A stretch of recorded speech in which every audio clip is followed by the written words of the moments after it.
In front of me is Honor View 20 and today I would like to show you how you can clone apps. Begin by opening Settings and scrolling down to access apps.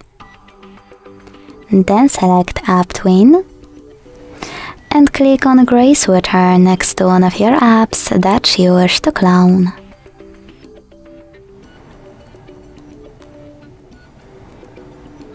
When the switcher is blue, go back.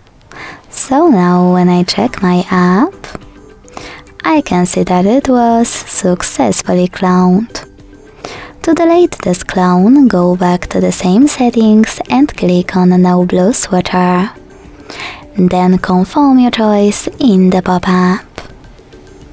Thanks so much for watching. If you enjoyed this video, leave a like, comment and subscribe. Bye!